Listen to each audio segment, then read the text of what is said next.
سلامونه ګرانو هیوادوالو، ښه راغلاست زموږ نننۍ خپرونې ته. لکه څنګه مې چې د دې نه مخکې هم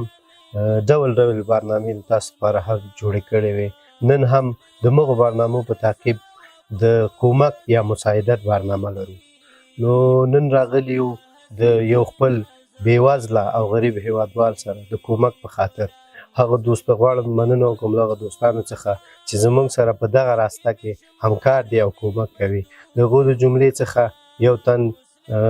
ښاغلی صالح د لندن ښار څخه زموږ سره یې 200 پاونډه کومک کړی تر څو د خپلو بېوزلو هیوادوالو سره لاس نیوی وکړو. همدارنګه نور هغه دوستان چې زموږ سره کومک کړی مننه ترېنه کوو او د لا زیاتو همکاریو په تمه یو. نو ګرانو دوستانو، نن موږ راغلي یو، غواړو چې سودا واخلو او د چیوکۍ په طرف د یو حاجي صاحب کور ته ورشو او د هغوی سره دغه کومکونه توضیح کړو. زموږ سره پاتې شئ، خپرونه تر پایه وګورئ. په خپل امت ډېر مهربان دی، له ځانه نه وایم حضور مې دا کیسې دي، څومره حسینې نظرې دي او پر مزل کې دي خوندونه، پکې بېشماره نعمتونه، مسلم او ورور ثوابونو ورځې شپې دي، څومره حسینې نظرې دي. الله رقیب دی او رحمانه، ګوره خلق د ګل جهانه، سنت په فرضو مې بدلېږي، یو په اویاو حسابېږي. دوستانو، لکه څرنګه چې تاسو ګورئ، موږ د دوی دپاره هغه ضروري او اړین توکي چې کوم د دوی دپاره ضرورت وو هغه موږ اخیستي، لکه یو بورې اوړه، یو بوشکه 10 لیترۍ اوړه، یو من لوبیا، یو من نخود، نیمن دال، د لوښو مینځلو مایع او همدارنګه نور خوراکي توکي دي چې تاسو یې ګورئ. دا به موږ د دوی دپاره راوړي دي او دوی ته به یې تسلیم کړو. سلام علیکم کاکا. سلام علیکم. په خیر راډیو خیر په خیر څنګه یې؟ طبیعت دې ښه دی، مجازونه ښه دي، کور کې د خیرت دی، خپله ښه یې. د دې نه د هر څه شکریه ادا کوم چې تا ما سره دونه کومک وکړې، تا سره رب العالمین کومک وکړي. ما نوم ګل اغا دی، د خوږیاڼو د ولسوالۍ یم، دغه کابل کې زه پروت یم. ښځه مې مړه ده، د غونډې دنیا نه پوښتنه وکړئ، یوه لور مې ده په دې کور کې رسنه ده او بس دغلته خدای الله ته دغه مې کوټه ده، ننوځه کوټه مې وګوره، هغه مې وګوره، د آباد ځایونه مې وګوره، هغې کې مې لور پرته ده او دغلته زه یم، لمسۍ مې ده، لور مې هم نه ده، لمسۍ مې ده. دا ما خدمت کوي او زه ورته کار کوم. کاکا جان، دا راته وایي چې څه کار کوئ؟ پوکاڼې خرڅوم، پوکاڼې. دغه پوکاڼې مې خرڅول خدای نصیب کې کړي که وموي. پخوا به مې ټیرو پنچرې لګولې، اوس نه شم کولی، اوس دغلته عملیات مې کړی، دلته ښه وګوره، دې کمره کې ګورې که په خپله ګورې. نه مشکلات دي تاسو نه، هغه مې د ښه وګوره، په هغې به مې کار کوو. اوس هغې مې بنده کړې ده او دغلته کرار و پوکاڼې مې اخیستو، دې ښار بازار کې ګرځم، کله مټکیالو کې، دغه کې مټکیال یم، کله د څه نوم یادي دا مکریانو کې او کله بس داسې په دې لاره سره یم چې کوم خوا مې خدای نصیب کې څه لیکلي هغه راکړي، او چې رانکړي هم الله پوهېږي، او که راکړي م الله نه شکرګزاره یم. دغه کور چې تاسو پکې اوسېږئ دا کرایه دی، کرایه دی ورونه. دا د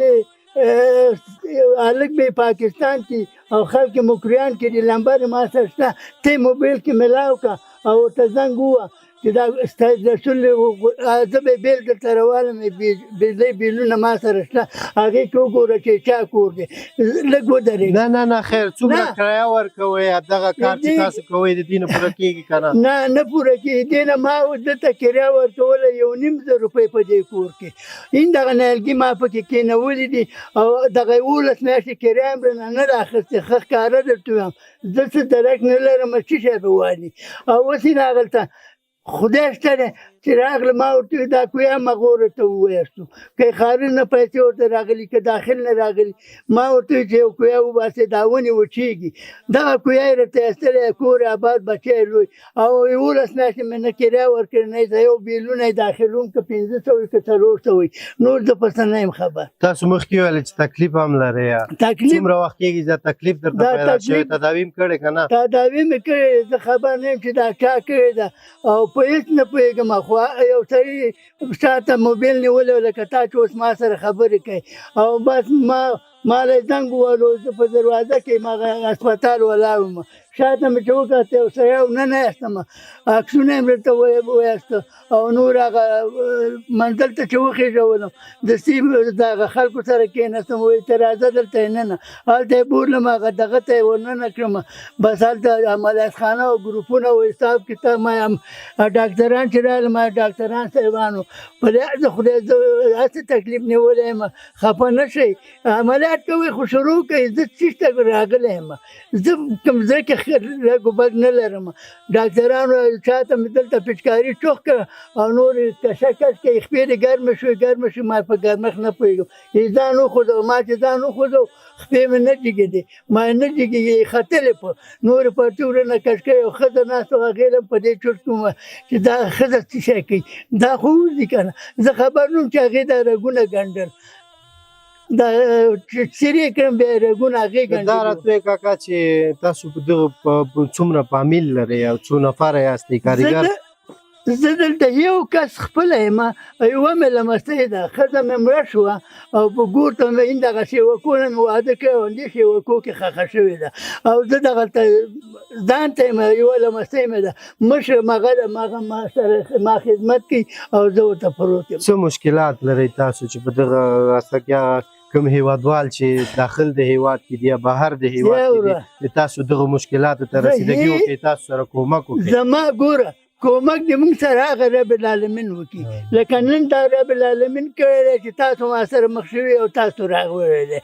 او زه ما هغه خدای نه کومک غواړم زه چاله دا نه یم چې ته ما سره کومک وکړه یا ما له څه راکړه چې خدای رانه کړي بنده به څه شی چې ما ته یې راکړي په دې پوه شوې ښه په دې زه غوږونه خلاص کړه زه چې غواړم چې خدای نه یې غواړم زه خدای پیدا کړی دنیا ته یې رالېږلی ما خدای به ما سره کومک کوي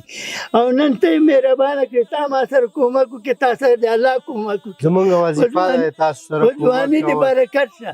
دا به درته دعا کوو دا چې تا ما سره کومک وکړې تا سره رب العالمین په هر څه کې کومک وکړي امین د تاسو دعاګانې دي خدای هم چې خوشحاله ده څه ویل لرې کاکا هغه خلکو ته چې زموږ او ستاسو زه ورته هېڅ ویل نه لرم کوم هیوادوال چې لکه بېوزله دي هغو سره کومک وکړئ که نه دغه چې څوک بېوزله دي څوک څه نه لري باید چې دوستوک یې لري هغوی ورسره کومک وکړي فی سبیل الله د خاطره یې وکړي دا نه که په زړه کې دی چې تا اوس ما سره کومک کوي او ته کوم مراد په زړه کې لري تا مراد خدای پوره کړي بې د دې به پوره شي او که په زړه کې دا لري چې دا به ما له کوم دعا وکړي یو دغه د خپله ګناهګار د خدای زه به تاله څه ووایم هغه الله دې در باندې رحم وکړي چې موږ تاسو یې پیدا کړي الله امین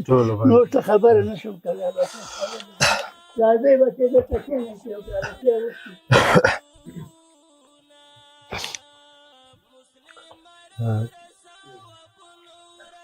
ګرانو دوستانو لکه څنګه چې تاسو ګورئ موږ هم د کاکا خبرې خو مو هم واورېدلې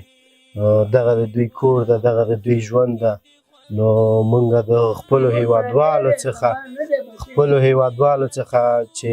په هغه که په داخل کې که په بهر کې چې لاسې رسېږي وسې کېږي له خپلو بېوزله هیوادوالو سره کومک او همکاري وکوي دغه کور کې دوی اوسېږي دوی وایي چې دغه کور په کرا ده او موږ دلته کرا ورکوو هغه حتی دې داسې وخت راځي یا چې ډېری وخت دی وایي چې 11 میاشتې موږ د دغه کور کرا نه ده پوره کړې او نه شو ورکولی خو بیا دې هم خدای خیر ورکړي هغو خلکو ته چې د دوی دپاره یې دغه کور ورکړی او وایي چې 11 میاشتې مو کرا نه ده ورکړې په رمضان کې دې خوندونه پکې بشماره نعمتونه مسلم ورور ثوابونه ورځ شپې دي دومره حسینې نظرې دي په رمضان کې دي خوندونه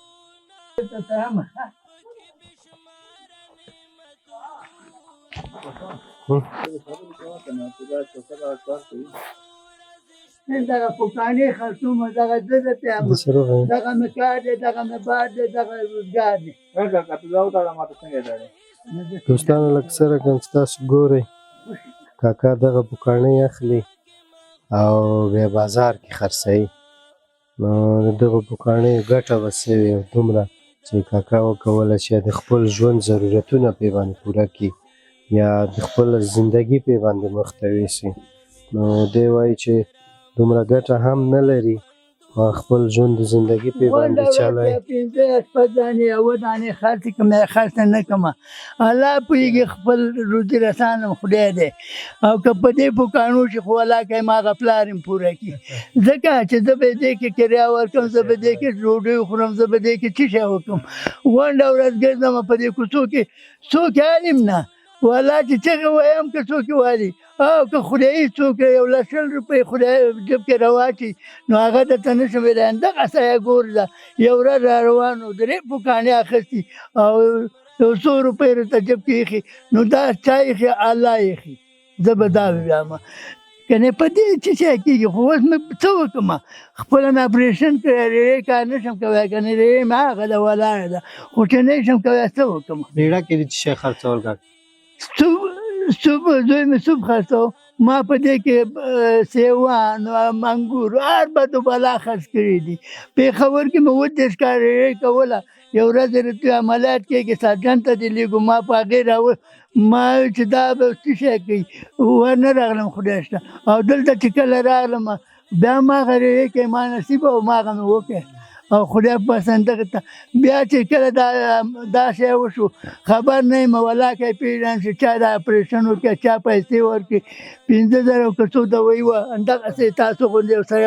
او بس هغه یې ورکړي او نو دغه د ریړې کار اوس نشي کولی نه شم کولی نه ډاکټر منې کړی او کار به نه کوي بېسنا ډاکټر منې کړی یم او ځکه راغی دغه این هغه جعلي پیسې دي این هغه دغه پوکاڼې دي هغه په 1 روپۍ خرڅوم او دا په 15 روپۍ خرڅوم 3 روپۍ 2 روپۍ هر رقم پکې شته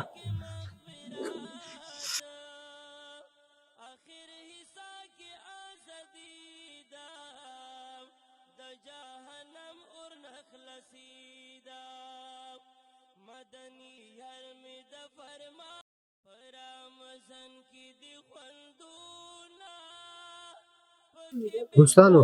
تاسو خو د کاکا خبرې واورېدې چې دوی څومره مشکلات لري همدارنګه کاکا ته ورته موږ ډېر خلک په خپل هېوادوال لرو چې بېوزله او د بېچارهګۍ شپې ورځې تېروي نو دا وه زموږ کومک د کاکا سره نو موږ هم ځو یو بل نفر هم ده هغه سره هم کومک کوو تاسو هم زموږ سره پاتې شئ